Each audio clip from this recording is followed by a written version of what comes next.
Hey guys, this is Pat from Rain Country, and I've had several people ask in the past about solar, how to hook up batteries, how to link them together, and a little bit about series and parallel circuits. So I thought I would give a short class on a little bit of battery maintenance and basic things to consider when looking into solar. So I'll take you over to the batteries and show you what I got.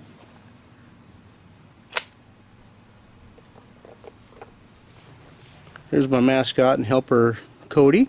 No matter what you do, no matter how you slice it, batteries are expensive, and these are no exception. These are just lead acid batteries. There's a couple more types of batteries out there. AGM is a pretty popular battery. That's a absorbed glass mat for using for solar, but the cheaper batteries that you can get in a deep cycle are what they call lead acid. And so what we have here are 6-volt batteries. This is a 6-volt battery, 6-volt battery, 6-volt battery, and a 6-volt battery. Now if I was to hook all 4 of those 6-volt batteries together in series, I would have a 24-volt battery bank. I have the caps off of the batteries right here. Each battery has 3 cells in it. Each cell has 1 fill port for topping off with distilled water, and you have to, if you look close in there, you can see the very top of the water. You want that water to be above the plates on the battery. And every so often, once a month, depending on how much you're using the batteries, you should top these off. If you put too much water in there, they're going to boil over, or they're going to, when they start getting charged, then it'll kind of make a mess on the top of your battery. So it's not necessary to fill over top of where you see that lip in there. You can kind of see where the plastic comes down on the casing on the battery. So anyway, you fill those with distilled water and keep them topped off. So in order to check to see if all 3 of your cells, these are 2 volts a piece. So this cell here is 2 volts, this cell's 2 volts, and this cell's 2 volts. And all together in series, these make 6-volt batteries. So each one of these 6-volt batteries tied in series to 4 more batteries makes 24 volts. So I tested these in the shop, but I thought it might be handy. Some of you guys might be interested in order to test the cells. When you got a full charge on the batteries, or if the batteries have been sitting for a while, you can check the battery cell conditions, each individual cell, with a hydrometer. It's not a very sophisticated piece of equipment. Basically, it checks your specific gravity of the lead or the acid in the battery. Tests all 6, 12, and 24 volt systems. And then you have different scales on here for good, fair, and recharge. Now, if it gets into the recharge, obviously you stick it on the charger. And after, I don't know a specific time frame, but I like to, if I have a battery that's in question, I'll leave it on a trickle charger for 24 hours and then come back and check to see what the specific gravity on each one of the cells are, to see if there's a bad cell. That cell there, the first cell, it might read up into the blue, which is good. I might measure the second one, it might be good. Or I might measure the third one, and it might still be in the recharge. If it's still in the recharge after it's been on the charger for quite some time, then that tells you that your cell's bad, or that and by way of your battery acid or your battery fluid inside the battery is bad or low, or there's something wrong with the plates inside of this cell. So anyway, this is just a quick way to check to see if your batteries are good.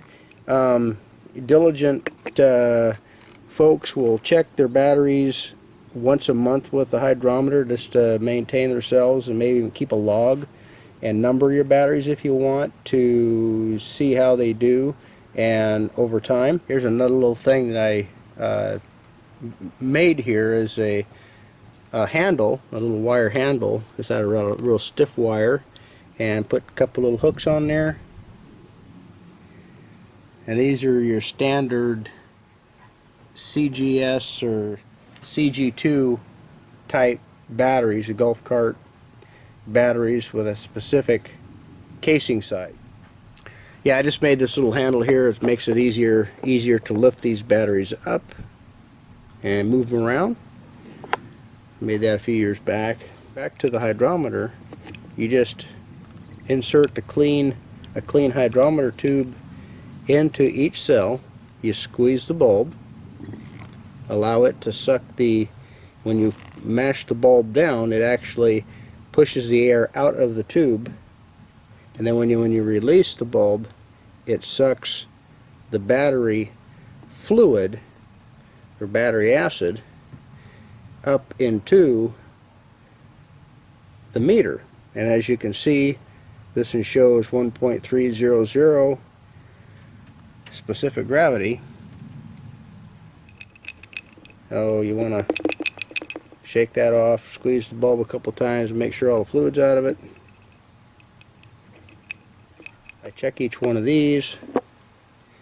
These can use a little bit of water, but they're still in good shape. So I thought that was pretty cool of my buddy to give these to me. They're still in perfect shape. All the cells are reading up into the good portion of the meter on the hydrometer. So I'm really happy with these and appreciate him for doing that. So I made these jumpers the other day. You can make these in any length you want. And I was going to demonstrate today just by setting these on the terminal lugs. A couple of configurations that you can go with the batteries that I have here. I can either go with a 12 volt system, a 24 volt system, or a 48 volt system. With the 12 volt system, I could have 1, 2, 3, and 4 battery banks in parallel to make a 12 volt system. If I wanted to go with a 24 volt system, I would set these up in the arrangement that you see. These 4 batteries put in series would make a 24 volt battery bank, as well as putting these 4 in series would make another 24 volt battery bank. Now in order to do that, I would go between these lugs here,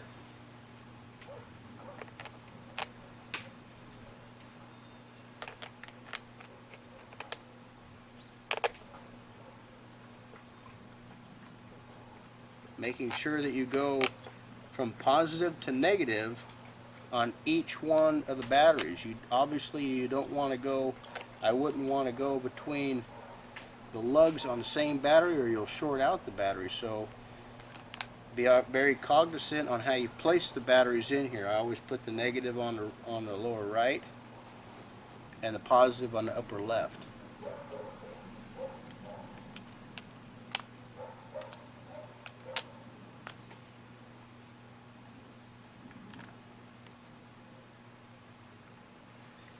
Even when I go to put the lugs on, I'm making sure that I'm watching. This says positive, this says negative, just in case I got a battery turned around. You can do that, and that wouldn't be good.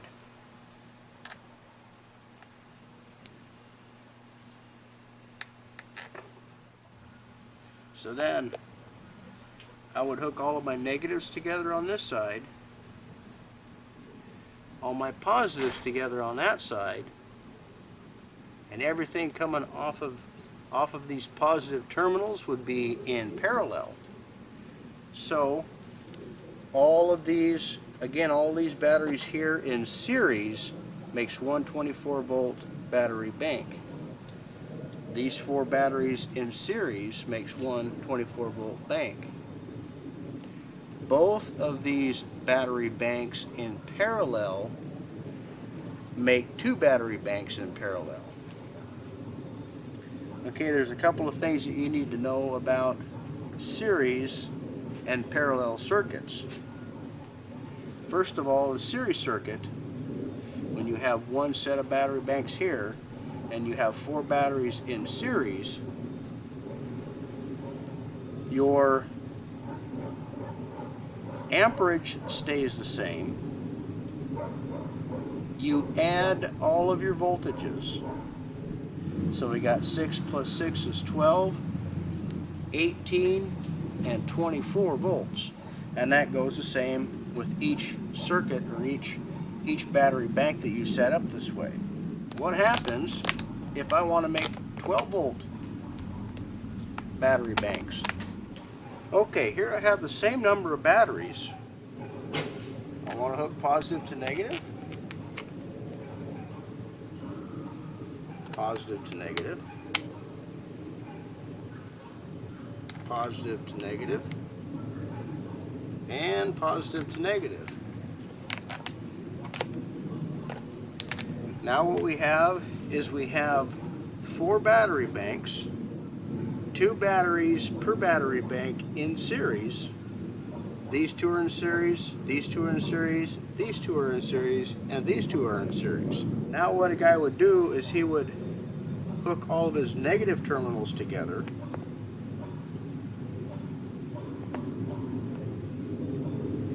And this going to the negative lead on your load.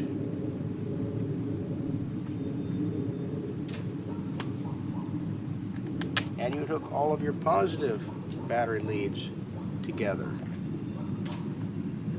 And then this would go to the positive side of your load.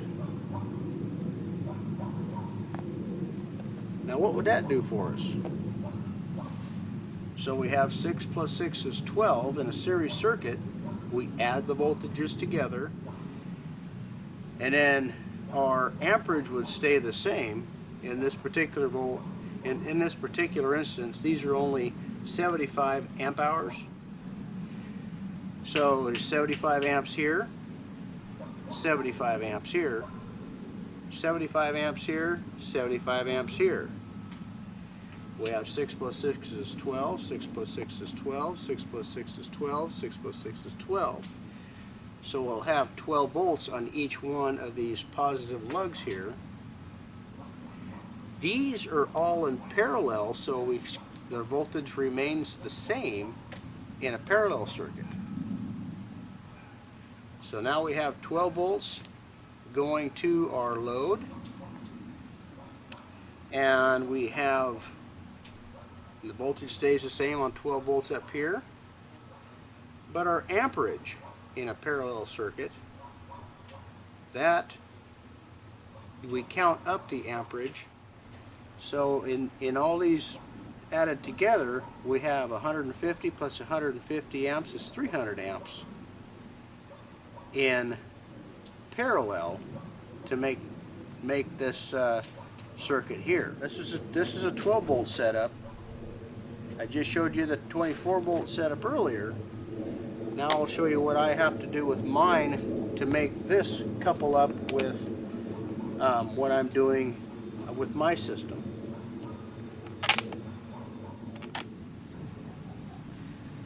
Okay, with a 48 volt system, I attach all of these together. See, you want to make sure all my positives are on this side and all my negatives are on this side. Now you can switch these around, but you want to make sure you switch all the batteries around so they're all the same, because you don't want to short out your system by, you know, getting crossed over here. So these all hook like this.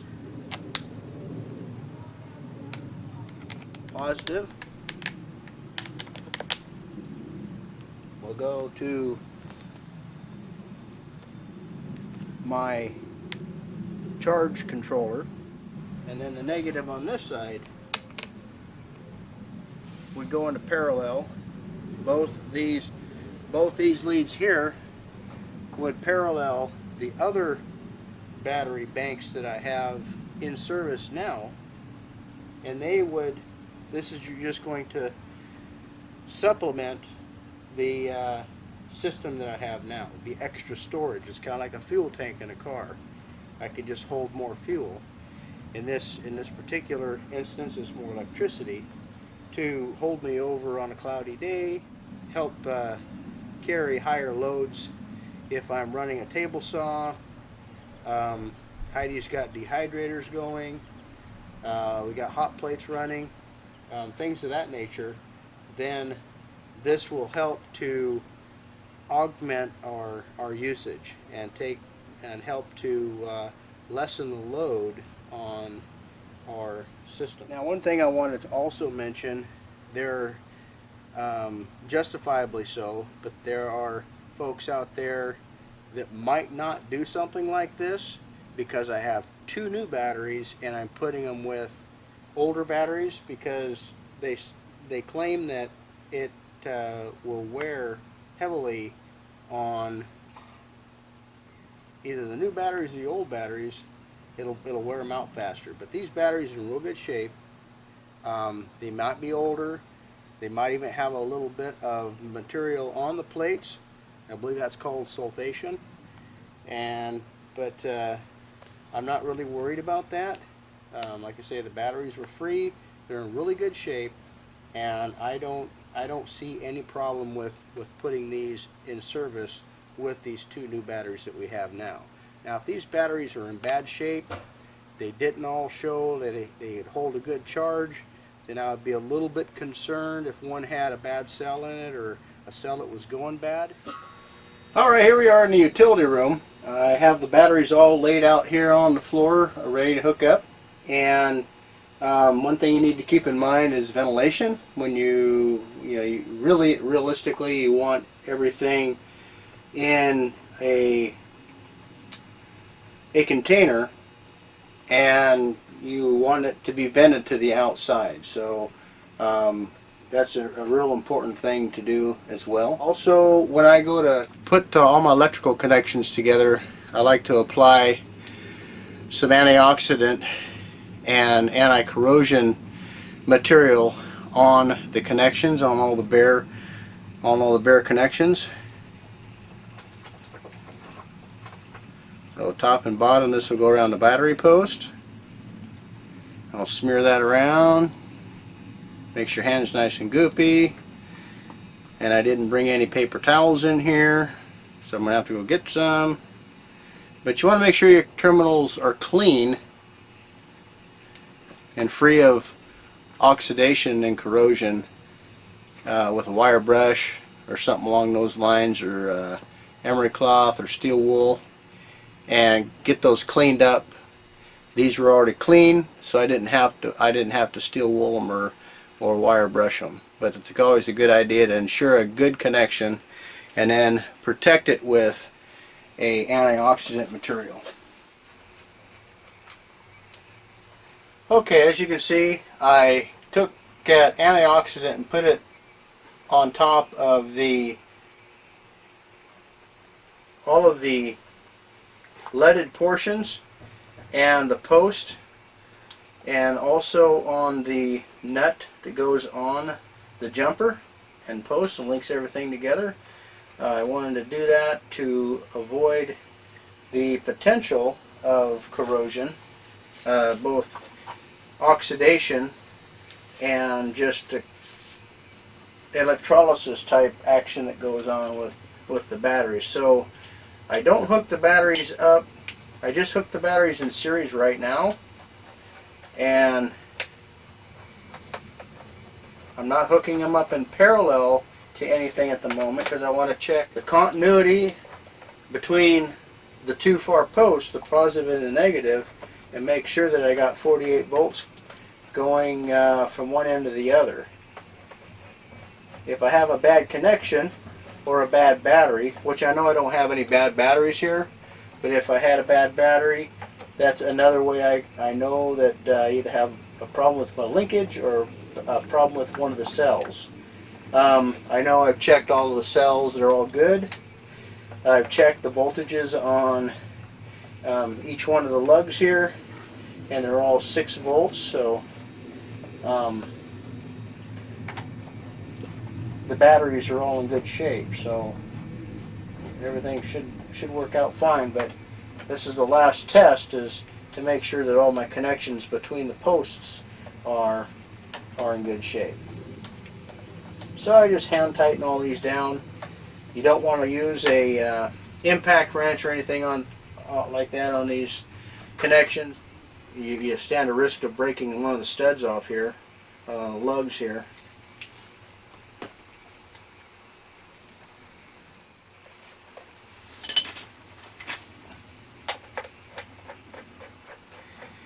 It's always also a good idea when you're setting something like this up is to don't make it a habit of setting anything on top of the battery, because it's a flat area up here, you know, and you're in a limited space. You have a tendency to be tempted to set something on top of here, but if you was to cross these 2 posts here together, you're liable to start a fire or kill one of your cells in the batteries, and that would render your battery bank useless at that point. So right now I'm just going to snug these up. I'm not going to put a whole lot of pressure on there, just nice and snug, and I don't know what to tell you as far as how much to torque them. Yeah, all I can tell you is I torque it about that much.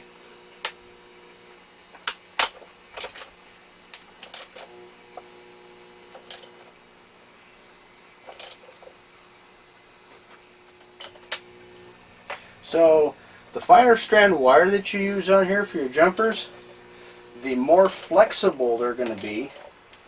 I have some number 2 here I used for some earlier jumpers on the first battery bank that I put together, and they're stiffer wire. I mean, they work fine. I mean, they worked for several years so far, but if you get bigger cable, it just makes it a little bit easier to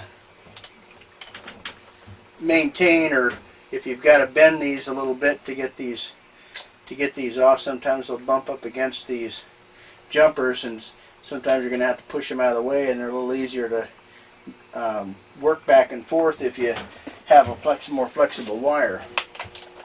Go back through and reconfirm that they're all tight.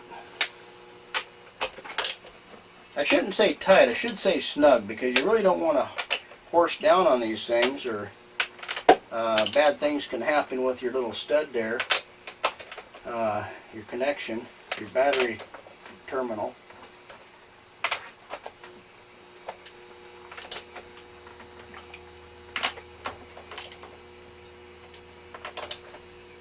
You can see I'm just using one hand, and I'm not going out there on the end of the wrench, so that should indicate that it's not terribly tight. Okay, now my next step is to check continuity on each end here. So I just take my multimeter. I'll be checking DC voltage at this point. I'll go up, I got a range on this for 20 and then 200, so I want to go to at least 200 because it's going to be 48 volts that I'll be checking. If I was unsure, I would go to 600 volts. So, now that I told you, don't rest anything on your batteries. I don't really have any other way of doing this particular deal, or a better way of doing this. So, I'm very cognizant of where I put this. I know this is a plastic case, so I'm not going to have a problem there. So I want to go to the negative on the far end.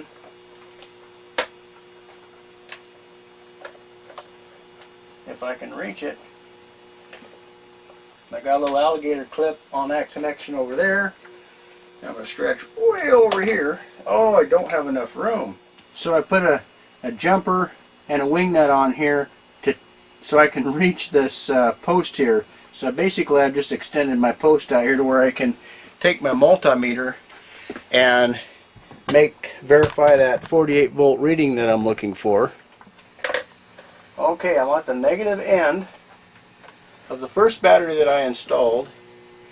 Now I'm going to go to the positive side, and I have 49.8 volts. So if these things are fully charged, this would come up to about maybe 52 volts. So they're definitely ready and worthy to put into service. So now I will connect my negative side first to the negative side back over here. You have that connection right there that is not hooked up to anything yet. So that is the negative post of my newly created 48 volt battery, or 48 volt battery bank. And now that's going to go to the negative side of the existing set of batteries that I have close by. Just made up a longer jumper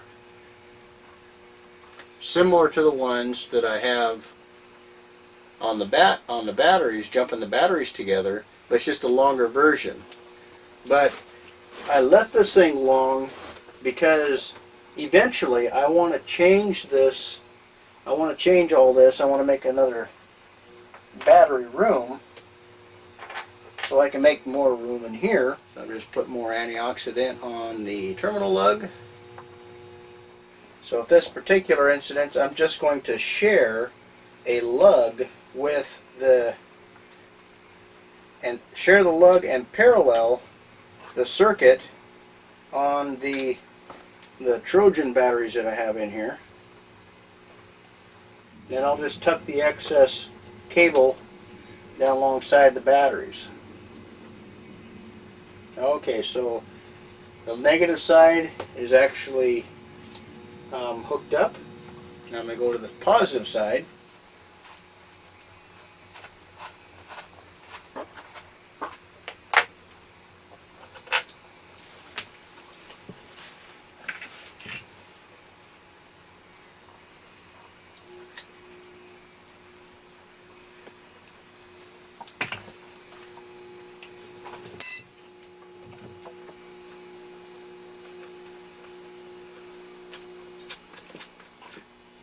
So that is now charging this bank of batteries, and when we go to use power, this is also going to be used to store more power for us.